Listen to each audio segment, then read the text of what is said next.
opening statements. Thank you. Good evening, candidates. Good evening. Good evening, audience, again. They've had a lively session with the House and the Senate candidates, and I know this one's going to be just as good. You will have an opening statement of a minute, and we'll start. You want to read it yourself, but their song. Go hear the hall. They want the song. Stephanie? Mute The opening statement goes first to Congressman Grayson. Gotta wait with this, I don't know what's going on here. Yeah. We're supposed to be starting.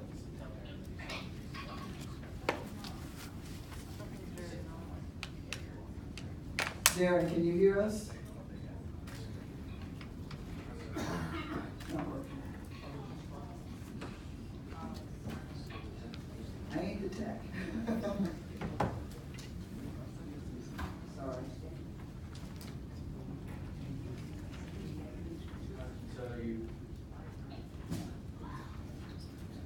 So you've unmuted your mic. You could mute this.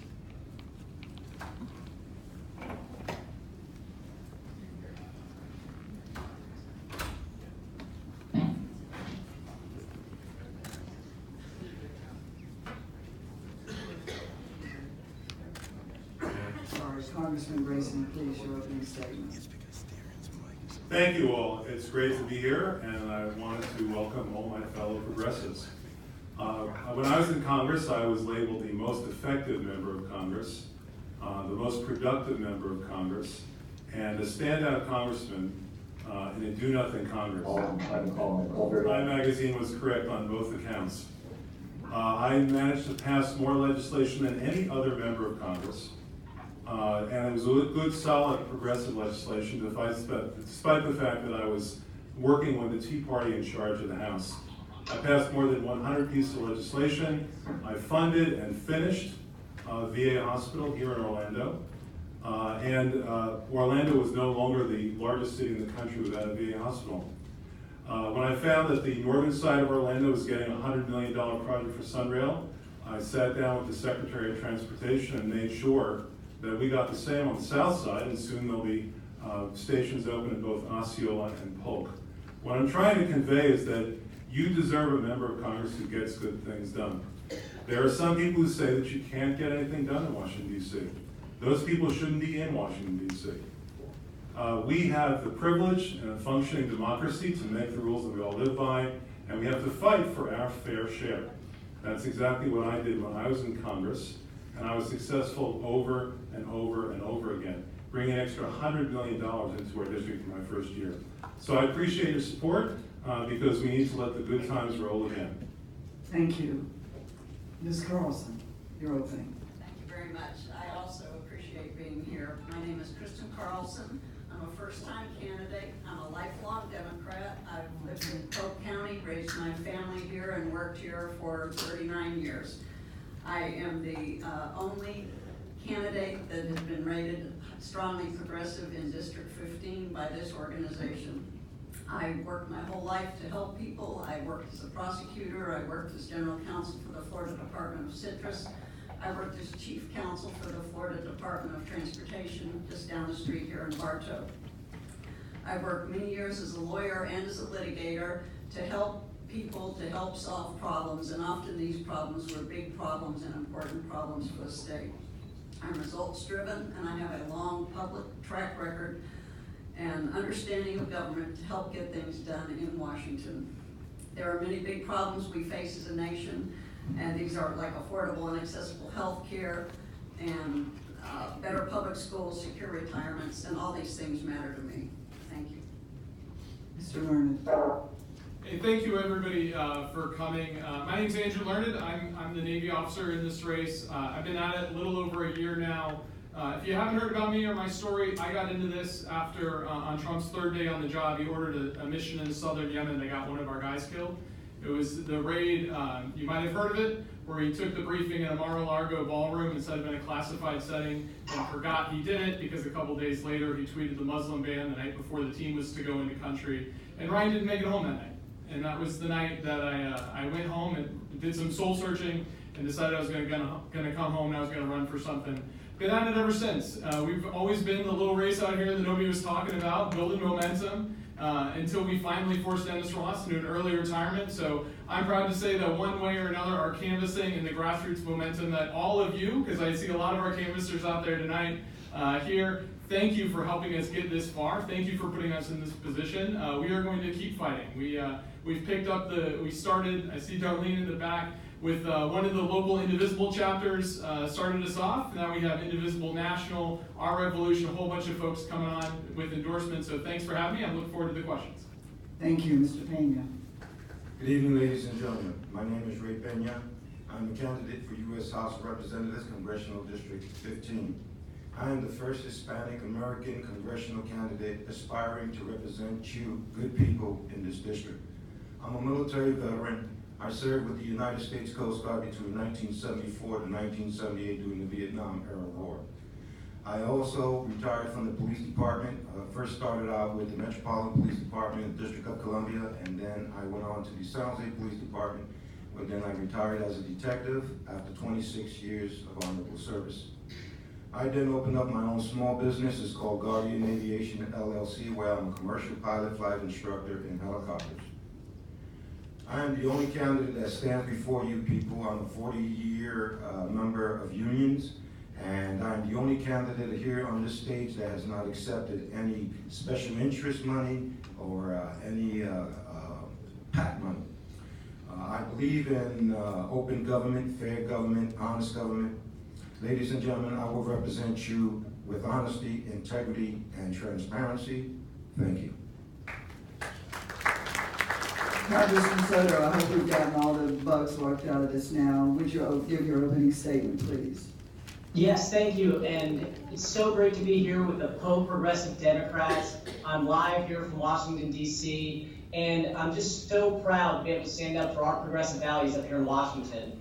Whether it is fighting to protect Obamacare, Social Security, Medicare, and Medicaid, whether it is stopping Trump's wall or voting against the GOP tax plan, whether it's standing up for LGBT values, whether it's fighting to make sure that we have the rights for so many different individuals, from our Muslim American community to women and others. We have been there to fight, but we've also delivered when the district needed it. When Hurricane Irma hit Polk County, we brought back millions for FEMA relief. We helped out with the citrus greening problem with millions of dollars there, as well as making sure that when our growers had their groves devastated, we were able to help pass a $2.3 billion package that will bring more than $1 billion back to Florida to help out. So when we needed it most, we stood up and we fought, and it's an honor to be here representing you all. Thank you. Now we'll begin our questions. You each have a minute. We will alternate between the District 9 and District 15, and sometimes we'll switch questions back on the other side and so forth. The first set of questions is for the candidates in District 9.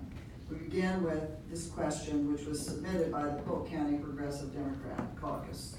The question: how much money have you received from the NRA, and what is the current grade they have assigned you? Congressman Grayson. I've never received any money from the NRA. In fact, the NRA ran ads against me in 2010 when I ran for re-election. My opponent has been endorsed by the NRA. He received an A rating from the NRA when he ran for the House, and another A rating from the NRA when he ran for the Senate. Congressman Soto. I have never received any money from the NRA, and I have a current grade of D from the state's.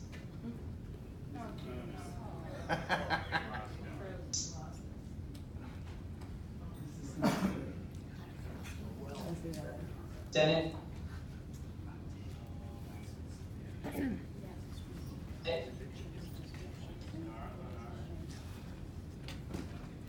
And Sorry. Technology. We're going to try to call you again, Congressman Soto.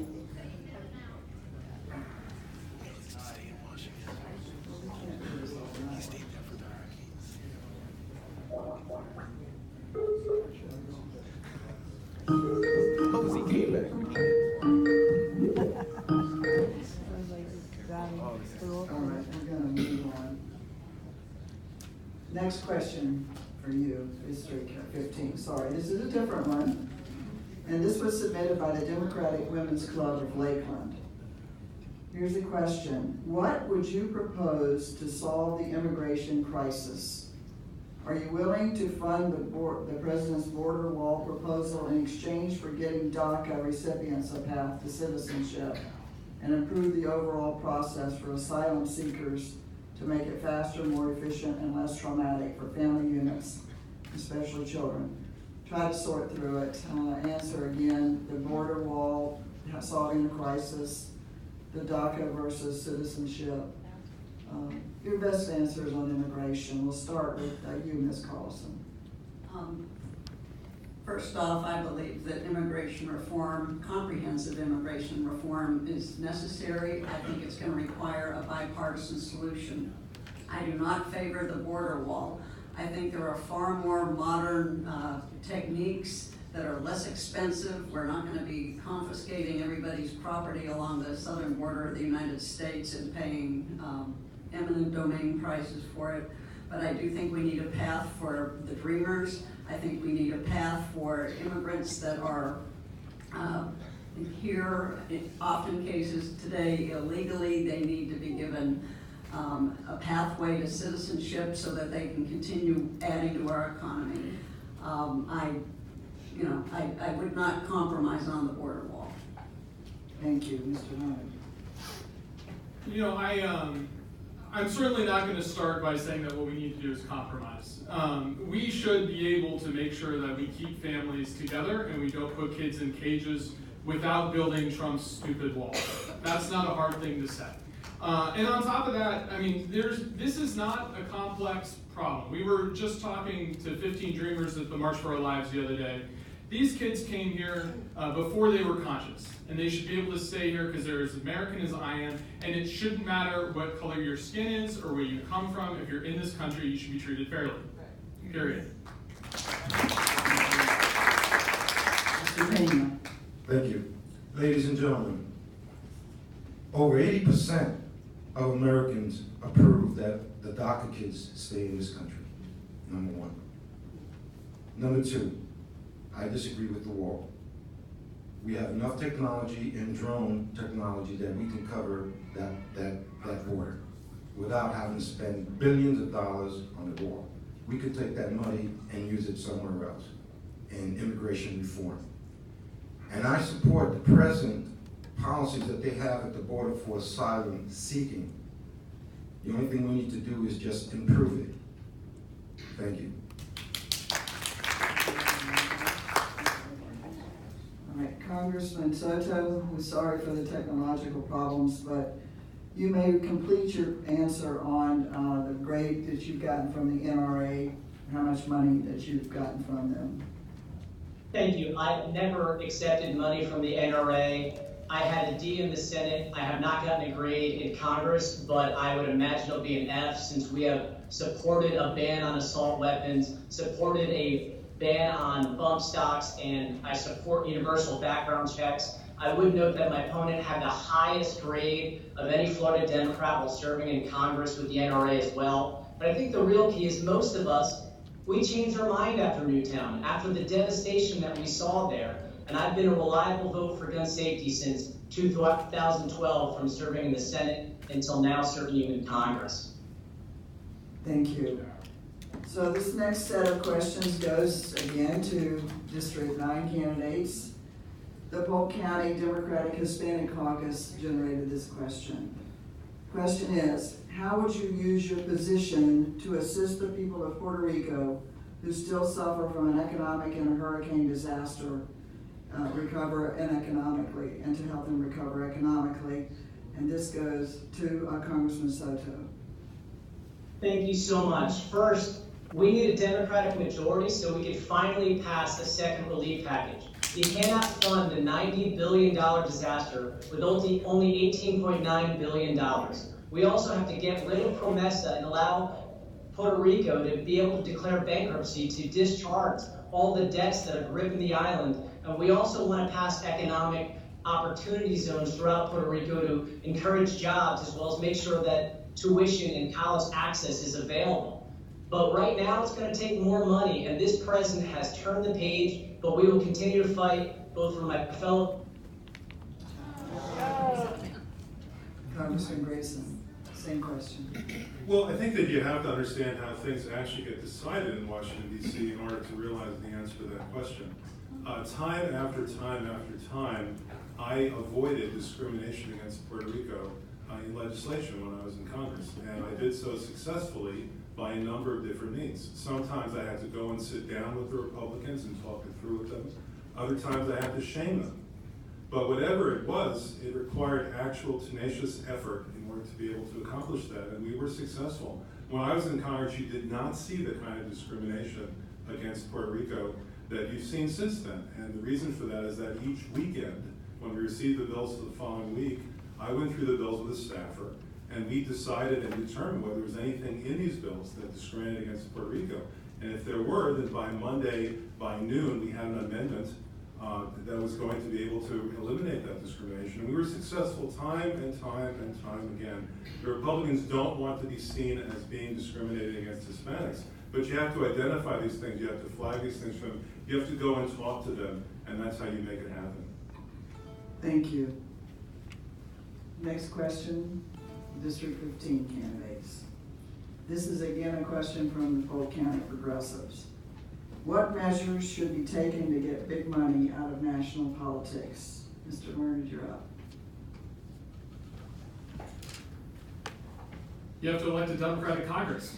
You know, I got into this, like I said, a little over a year and a half ago when nobody was talking about this race. And if you've started your process by going to every friend and family member and begging them to help you get the resources you need to kickstart a campaign that you have almost no shot of winning at the start, then you'll know the pain that we've been going through for a little over a year. I think it's important that we stay grounded as elected officials. I looked the other day, and I'm proud to say that if I get elected, I'm like 99% sure I would be the poorest member of Congress, and I'm really okay with that. We've built this campaign off of thousands of individual donors at this point. 3 times as many individual donors have contributed to this race for my campaign than have ever given in the history of this race, Republican or Democrat. And there's a lot of people who think they might be able to get in now and get, $500 donations a piece. We're building it off of the $10 kind and the $15 kind so that when I get there, I'll be owned not by them, but by you. Thank you. Mr. Green. Thank you, ma'am. Ladies and gentlemen, I am the perfect example of why we should turn Citizens United against the FEC. We need to overturn that case. Right off the bat. Number 1. I am this candidate that stands before you. I have accepted no PAC money, no corporate money, no special interest money. And the very little money that my campaign has, I'm proud. I wear that as a badge of honor. Because those are the little dollars that I got from hard-working Americans like you. Thank you. Ms. Carlson. I think that reversing Citizens United will end up requiring a constitutional amendment. I know that's a heavy lift, but I think that's a fact. In order to do that, we're gonna have to get 2/3 vote in the House and the Senate, and that's gonna require winning elections. So I think for the time being, we can push back, we can squawk, but I think we're gonna need to change the law. Thank you. Next question for District 9. This is from the Democratic Women's Club in Lakeland. Question: what is your position on a woman's right to choose and the future of Planned Parenthood and similar organizations? Congressman Grayson. Thanks. Before I answer that question, I just want to say something about the previous question for the rest of the panel. I am the only member of Congress elected in the last 2 cycles who received most of his money from small donors. We've created a new paradigm. 500,000 people across the country have opted in to receive our emails, and we received contributions from more than 100,000 of them and raised over $17 million in the last 10 years. This is people power in action. My Save Democracy platform, 8 bills that I put out, had citizen co-sponsors numbering more than 100,000, and in fact, I got 3 of those 8 bills passed by the House of Representatives before they were stalled in the Senate. So we don't need a constitutional amendment to do this. What we need is leadership. We need people who other people are willing to contribute to on a mass basis, the way we saw in my campaign and the way we saw in Bernie Sanders' campaign. That is the new paradigm. With regard to your question, I think that my record speaks for itself. I have been vehemently pro-choice, and I've said that the most fundamental right of all is the right to control your own body. I don't have any right, nor does anybody else have any right, to tell a woman what to do with her body. And I've stood on that principle adamantly. I had a member of Congress say to me in an elevator once, "How does it feel to have killed so many babies?" I said to him, "I've got 5 children, they're doing fine, thank you very much." And you have to stand for principle. Now, my opponent, Darren Soto, Darren voted for a bill for mandatory transvaginal ultrasound for all women. I think that's a disgrace. He voted for a bill to prosecute every abortion as murder. So there is a clear difference at this point between my candidacy and his candidacy on this issue. Thank you. We'll have to come back to Congressman Soto when we get him again on that question. Meanwhile, moving on to District 15. This question is from the Rainbow Ridge LGBTA Caucus. Here's the question. Would you support and/or co-sponsor non-discrimination legislation that would make it illegal to fire someone or deny them housing because of their sexual orientation or gender identity or expression? Mr. Pena. Absolutely, yes. Thank you. To the point, yes. Ms. Carlson? Again, absolutely yes. On day one, I would join in the sponsorship of the Equality Act. Mr. Learned? I completely agree. I would add that because we've been outspoken on this issue for well over a year now, I'm proud to be endorsed by the statewide LGBT caucus. This is an important issue for me. I was knocking doors for Kevin Beckner when he ran to be the first openly gay county commission candidate here, or just next door in Hillsborough County. That was back in 2008. Because this fight wasn't won this year. This fight has been going on for decades, and we have to live that legacy. We need to fight for it every day because they're coming for these rights. They're coming for these rights because, well, the 3 of us are going to agree on the principle of what we're doing. We have to keep fighting because the other side is trying to take these values away from us.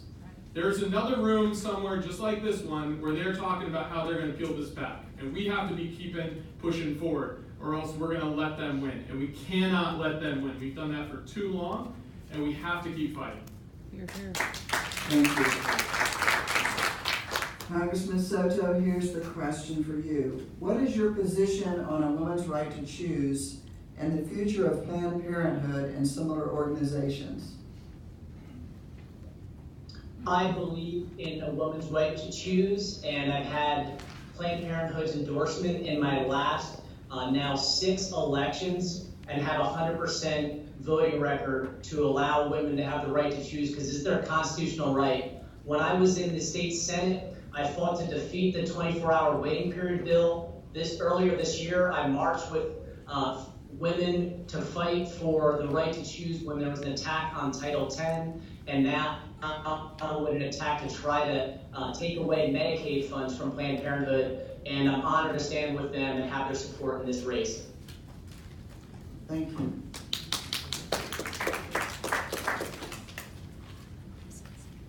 Excuse me 1 minute. This looks like a repeat question. You want a repeat answer? No, but I'll ask this question of our Congress members. The question is from Polk County Progressive Caucus. What measures should be taken to get big money out of national politics? Mr. Soto, Congressman Soto. Well, first we have to overturn Citizens United, and I'm on a bill to do just that. We also need to make sure that if money's coming into politics, that we know who's doing it. And right now, the Supreme Court's the biggest issue. They allow through Citizens United for corporations to be people and be able to spend unlimited money while just cutting unions off at the knees with AFSCME v. Janus. I'm proud to have AFSCME support and the AFL-CIO support, because we need to make sure that we're also letting people through unions or directly be able to make their voice heard. And we need campaign finance reform to get big money and get the people back into it. Thank you. The next question also goes to the Congress members from District 9. This is from the Solvita Democratic Club. Do you feel there should be a national minimum wage, and if so, what should it be? Congressman Grayson. Yes, I was one of the earliest supporters of the fight for 15, and I've said over and over again that you cannot survive on $7.25. That's just not possible.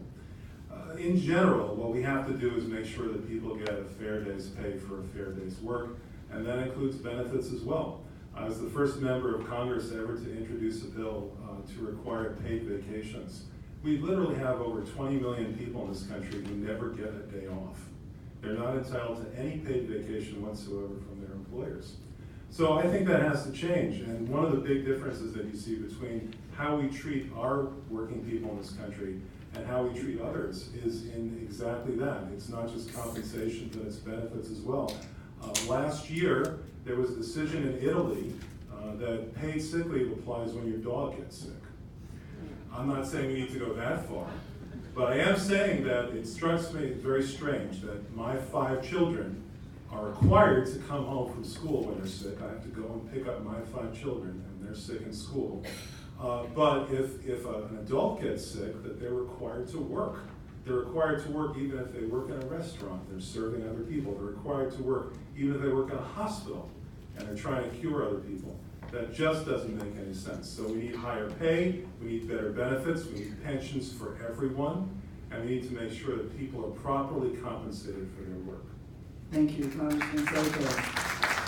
I'm proud to be a co-sponsor of the minimum wage at $15 an hour, but it's more than just that. American families are falling behind in the middle class, so we have to make sure to have better access to college. I'm on College for All to make our community colleges free for those who qualify by a financial need. I also believe that healthcare is a right, and so I'm honored to be on Medicare for All so that we can open up and make sure everybody has access to healthcare.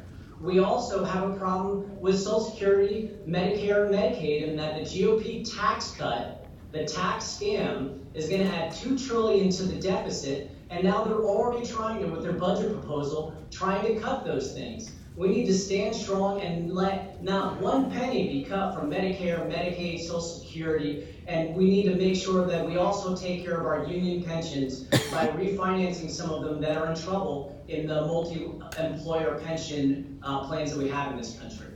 Thank you, thank you. District 15, this is from the Solvita Democratic Club. What underdeveloped economic areas have you identified in your district, and what would you do to take advantage of those opportunities? And Mr. Leonard, you're up. You know, we've been canvassing the district for over a year now. So Progress Village, Plant City, right here in Liberty, there are problems everywhere. But I would be the first one to tell you, these aren't, people that are struggling aren't the ones that live in neighborhoods where it looks like they're struggling. There are plenty of people in really nice houses that are completely underwater and cannot make their healthcare costs. And if you think this election isn't about healthcare, and those of us with pre-existing, I know the economists will say that 1 out of every 6 of us have a pre-existing condition. I'm convinced we all have one at some capacity or another, whether you're willing to admit to it or not. I mean, you're out there. We all have a pre-existing condition, and that's why it's not good enough to be talking about how we're going to fight in the margins. We have to fight for Medicare for all. We have to make sure that people in this country, in the richest country in the world, have access to health care. Because we can't live in a place where the #1 cause of bankruptcy is healthcare costs. We have to fight back. Thank you. Ladies and gentlemen, my platform has always been health, education, and jobs. I first started out with fighting for people and affordable health care. But since then, I modified my platform, and I believe that we're at a point in our country where we need to have extended Medicare for everyone in this country. And I concur with the other panel members here that the pharmaceutical industries are driving our costs straight through the roof. Our co-payments are going straight through the roof, and we just cannot keep up. So I am a fighter for Medicare for all in this country, and that's the way I'm going to take it to Washington, D.C. Thank you. I think specifically the question was, how would I address underserved communities? I think there's a number of ways a community can be underserved. Some areas, for example, have schools that are not up to snuff. Other areas, for example, areas with African Americans, they have social justice issues there, whether it's over incarceration, whether it's underrepresentation in public facilities. And I think Andrew said every aspect of this district, somebody is underserved, and I think that in order to get the equality back into it, we need to get the better jobs, better wages, better education, and those are the ways to expand the middle class. Thank you. District 9. This question is from the PCPDC. Question: what will you do to help heal the divisiveness in our country that has led to the targeting of immigrants and others of color? Congressman Grayson. Well, I often remind people that I'm fortunate enough to be an American by birth, but that's not a decision I had to make. And who actually deserves more consideration, people who are Americans by birth or people who are Americans by choice? We are honored, in fact, even flattered, to see people all over the world who seek to be Americans. And we should cherish that. We shouldn't turn a hard eye toward people who simply have no desire except to join us in following the American dream. I was a staunch supporter of immigration reform and a short path to citizenship, not merely a path to citizenship, but a short path to citizenship. I also voted in favor of the Dreamers and the DREAM Act itself. I think that this is a nation of immigrants. My mother was an immigrant. My ex-wife was an immigrant. We're all the children of immigrants, and we're all the children of God. We need to treat each other like that, with respect and with the consideration that we all deserve. Thank you. Congressman Soder, did you hear the question?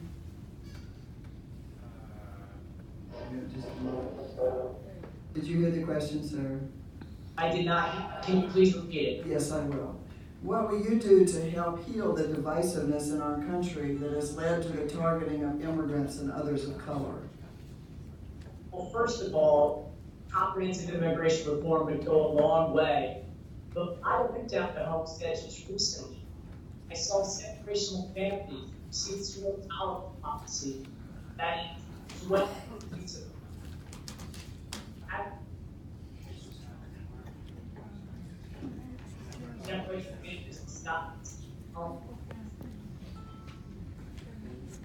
I'm sorry, sir, we've lost you. Sorry. And I think we have to counter device rhetoric. We have facilities help.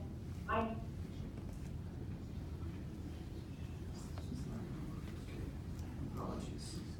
Next question for District 15. This is a question from the Lakeland Democratic Club. After the primary, how will you overcome the large campaign funding advantage of your Republican opponent, Ms. Carlson? I'm not sure there's going to be a fundraising, you said there was going to be. How will you overcome the large campaign funding advantage of your Republican opponent? Well, right now there is no funding advantage by a Republican opponent. We intend to continue raising aggressively, and there's no funding, well, we've outraised the Republicans, so I'm not anticipating that. I mean, I'll continue to be aggressive. That's all I can say. Thank you. Mr. Pena. Well, ma'am, back to what I was saying earlier. I'm the candidate here before that I have the littlest money that I've received from constituents in the district. I'm proud that I wear that badge of honor, but as far as trying to raise money and overcome the Republicans, I'm not even nowhere near that ballgame, to tell you the truth. Mr. Leonard. You know, we're on track. The way we compete is not by letting special interests in large corporate PACs buy elections. We had this question earlier, and we can't let it keep happening. We've been building a grassroots campaign of thousands of small dollar donors that are going to compete with Republicans in November. Because the power is not in special interests. The power is not in the lobbyists. The power is not in Washington or in Tallahassee. It's right out here. And it's right at the people that we've been knocking doors on. It's right at the people who've been coming to our house. We had 90 people show up to a house party 2 nights ago. 90 people. This doesn't happen by one person donating $5,400 a pop. This happens because 90 people all chipped in everything they could. They emptied their wallets and they made sure that what little they had was going to go to making sure that they had a progressive voice in Washington that they can control. Not special interests, not lobbyists. Them. Thank you. The next question for the District 9, Congressman Grayson, the Polk County Democratic Hispanic Caucus would like to know what steps have you taken today to earn the trust of Hispanic voters in your district? Well, by delivering. If you walk into any library in Orange County, every Spanish language book that you see in that library came from me and from my congressional office. We got a $500,000 earmark. And by the way, the only earmarks in the entire history of Central Florida that went to the Hispanic community came from me and from my office. In addition to that, we got a $220,000 earmark to teach business skills to Hispanic entrepreneurs through the Chamber of Commerce, specifically the Hispanic Chamber of Commerce, in Spanish, so that that opportunity was equal throughout the entire community. Over and over and over again, I have delivered. In Osceola County, the neighboring county, more than half of the houses fell into foreclosure during the housing crisis.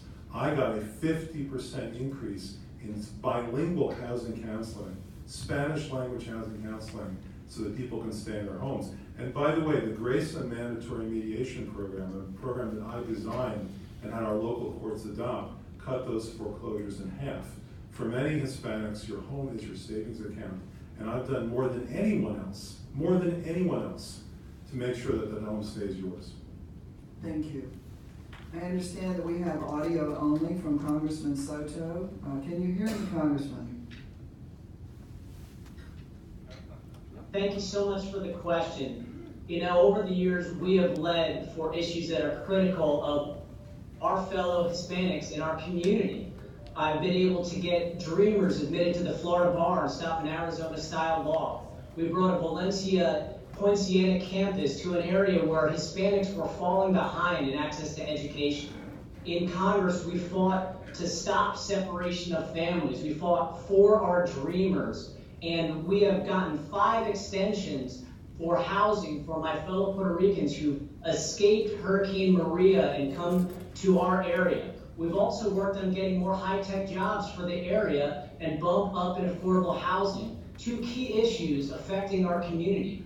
But overall, it's the fact that it's important to understand our community and understand the needs, whether it's affordable housing, whether it's immigration, whether it is helping out back in the island or here, or whether it is making sure that when push comes to shove, that I'm going to be standing by you all like I did when I fought for disaster relief.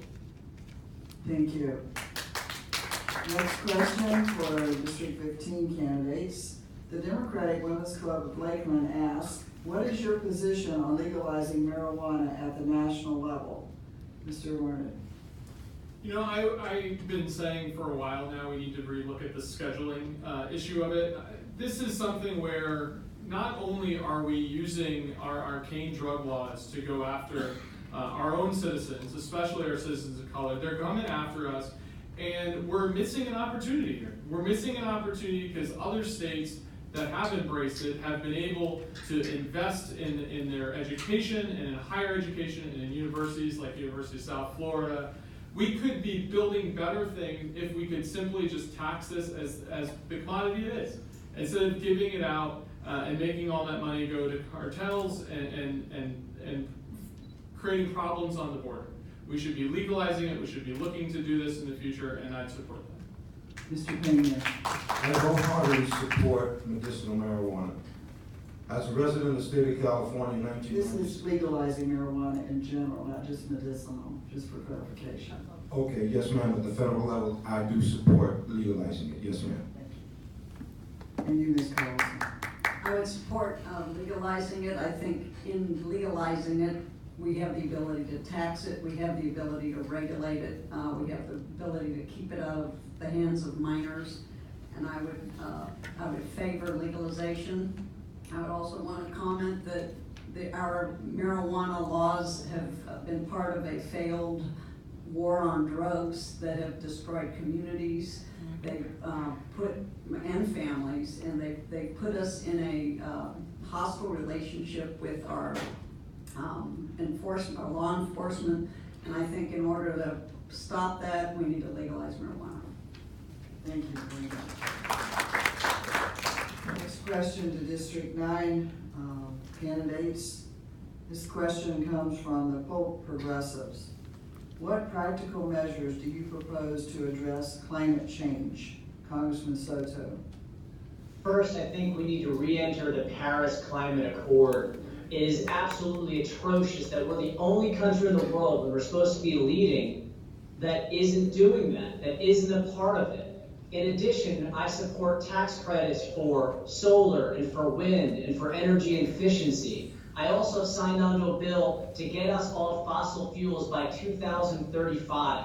It is killing our planet, and there is no planet B. And so I'll continue to support policies that come forward to boost all of these different issues to make sure that we could go beyond carbon, beyond oil, so that we can have a better planet. Thank you, Congressman Grayson. Well, here again, I have something unusual. I have a record of accomplishment as a progressive Democrat on this issue. Not only did I vote for the only bill to actually pass the House or the Senate in the past decade that addresses climate change, the so-called cap and trade bill, but in addition to that, I actually got Republican and Democratic support to extend 2 key tax credits that result in $6 billion a year of conservation expenditures in the United States. One is a $1 billion a year tax credit for existing homes, and the second one is a $300 million a year tax credit for new homes for conservation expenses. And those are each multiplied by 5 because it's a 20% tax credit. Ask yourself, is there any other progressive anywhere in the country, in Congress, who can say to you that he passed specific legislation on climate change, on benefits, on higher pay, on equality, on justice, on peace? Again, you have to know how to do these things, but it's possible to do them. And on climate change, I think I'm the only one who can say at this point, I passed a bill to do something good. Thank you. Last question here, and then we'll go to our closing statements. This question for District 15 candidates comes from the Progressive Caucus. What practical measures do you propose to address gun violence? Mr. Pena. Well, ma'am, as a retired police detective, I've seen enough violence in the streets of the United States. And I think what we need to do at this point is, number one, that we need to strengthen our laws. We need to have a vetting process for all gun buyers in this country. We also need to strengthen the laws when it comes to gun shows. We have a lot of transactions of weapons between personal parties when these transactions should be held through the FFL, which is the Federal Firearm License Holder, that then is reported to the ATF, which is the Alcohol, Tobacco, and Firearms. So we need to strengthen those laws, and we need to start a vetting process, but I mean a strict vetting process for all gun buyers in this country. And for the people that are proven to be somewhat mental deficient, then they need to either surrender their guns, or we need to just go ahead and do a asset forfeiture on those weapons. Thank you. Ms. Carlson. I think that almost all Americans agree on some common sense gun controls. First of all, I think universal background check is important, mandatory necessary, bringing the Bureau of Alcohol, Firearms, and Tobacco into the modern age, help them digitize their records so that we can do these background checks and have it a comprehensive database. We need funding for the Center for Disease Control. Gun violence obviously has a mental health aspect to it. We need to research it. We need to find out what is happening in today's modern society that's causing this. Finally, we need to ban high-capacity magazines and ban semi-automatic assault weapons. Those are for military-grade use. We don't need them in our neighborhoods. Thank you, Mr. Leonard. You know, I've been saying this everywhere I go. We need to move past career politicians, the good old boy networks and their politics of the past. And part of that means we need to stand opposed to proud NRA sellouts like Adam Putnam. They've been bought by the NRA, and we need politicians up in Congress who are willing to fight for common sense solutions. I'm proud to have the Moms Demand Action Gun Sense distinction because for an extensive list of common sense, practical steps we can do, like banning bump stocks, gun silencers, and the rest. But this isn't a fight that we've done in this moment, right? This is something we were fighting when I was campaigning against Dennis Ross for the better part of a year. The day of the Las Vegas shooting, when 54 folks were gunned down in a concert, he was co-sponsoring a bill to deregulate gun silencers, which is not common sense. That's the opposite of common sense. That's what NRA sellouts do. That's not what I'll do when I'm fighting for you in Congress. I was a boarding officer in the Navy. I used to carry an M4 assault rifle and a 9mm against Somali pirates every single day on missions overseas. I understand this problem. I understand why we need weapons, assault weapons in the hands of our troops. We don't need them here at home, and we sure as hell don't need them in our kids' schools. Thank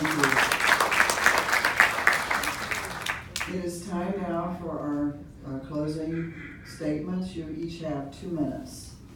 And we'll begin with Congressman Grayson.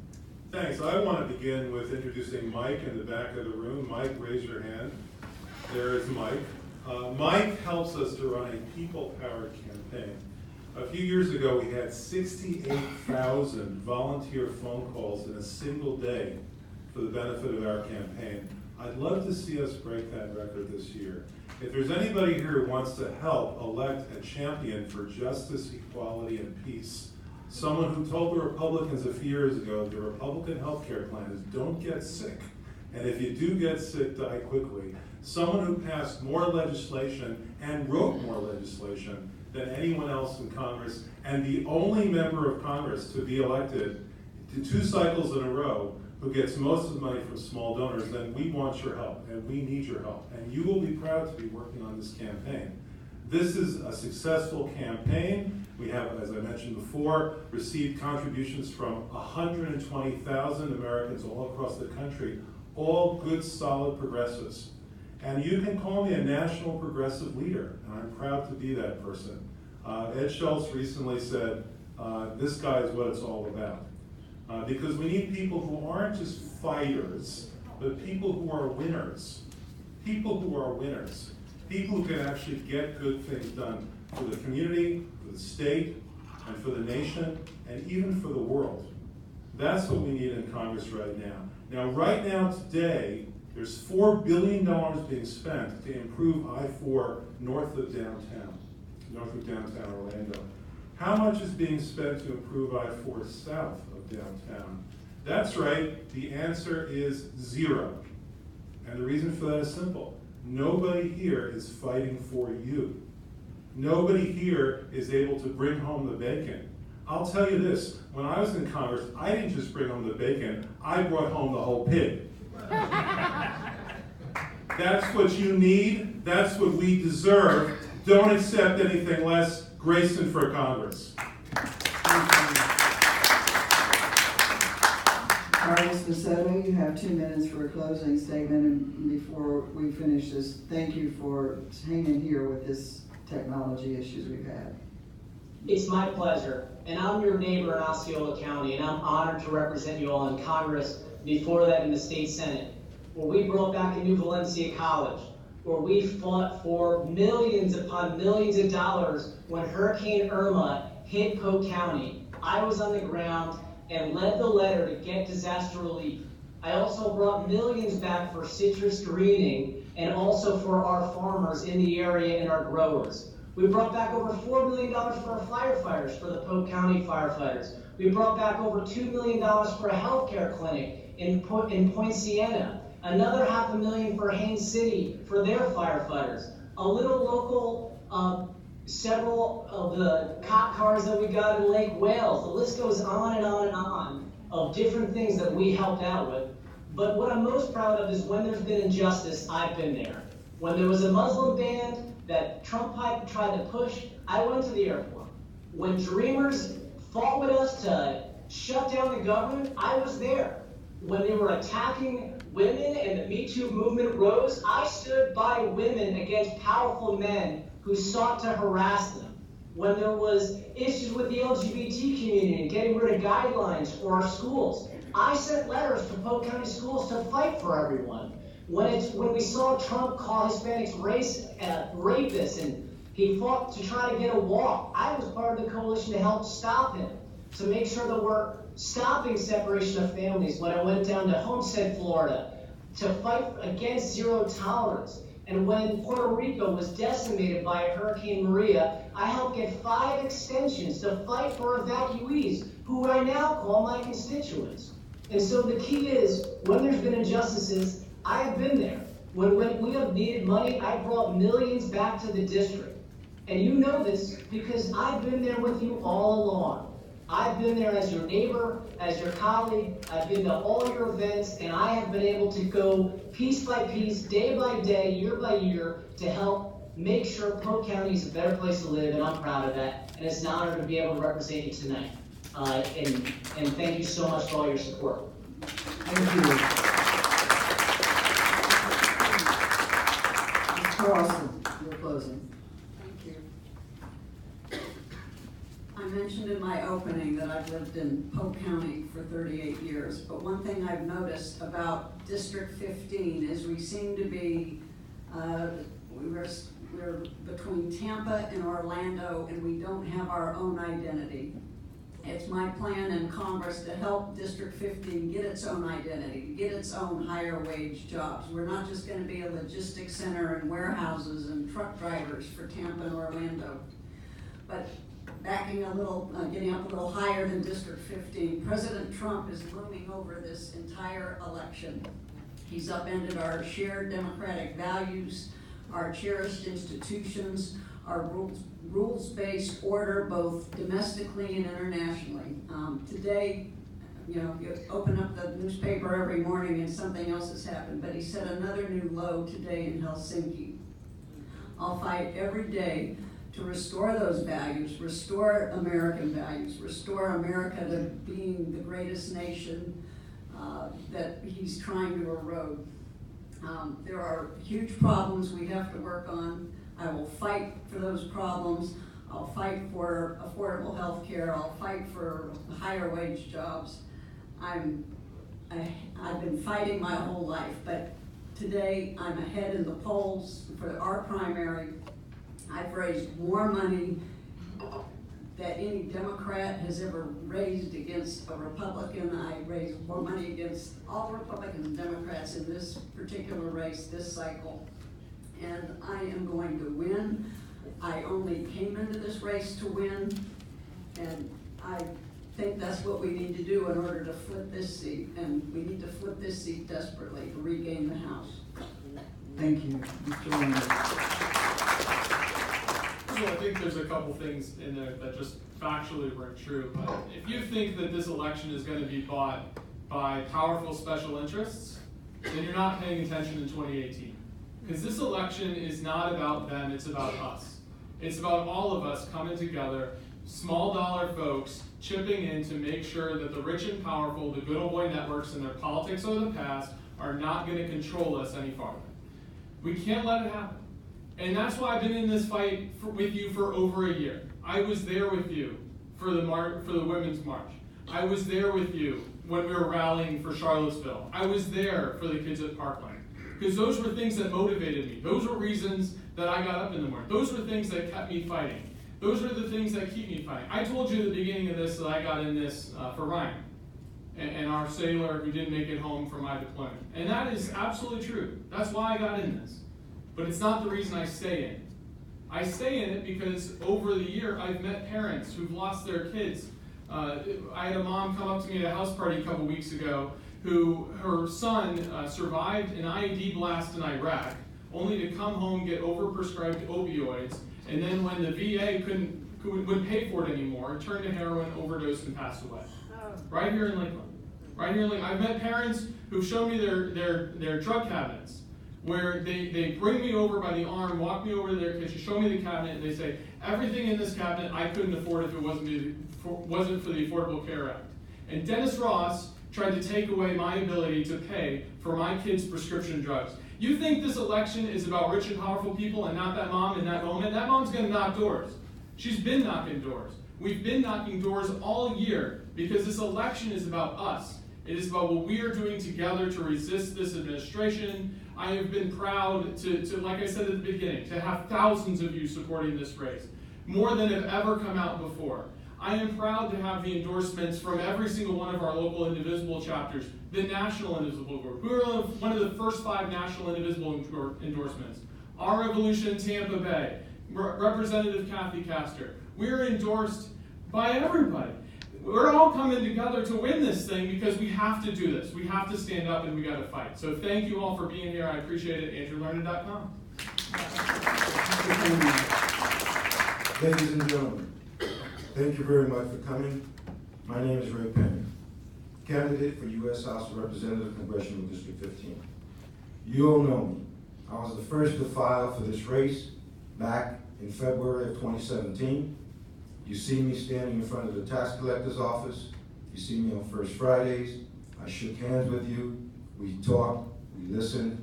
You know how hard, how arduously I've been working out there to earn your respect. And in some cases, you've given me your signatures, where I was able to attain 6,300 signature petitions. So ladies and gentlemen, please look at your candidates, search their heart. Look at where they're coming from. I'm a fighter for you. Health, education, jobs, and infrastructure. And I want to represent you with honesty, integrity, and transparency. Thank you and good night. Thank you to all of the candidates. It's wonderful that you're running for office. As I said before, without people running, we don't have a democracy. Thanks to the audience for spending an evening informing yourself. Now you have a chance, after we break here, to volunteer for some of these candidates. And thank all of you for inviting me to be the moderator. I live in Pasco County. I can't vote for any of you, but I probably would if I were here. So anyway, it's been a real pleasure. What a great evening, Progressive Caucus, for putting this on. Thank you so much.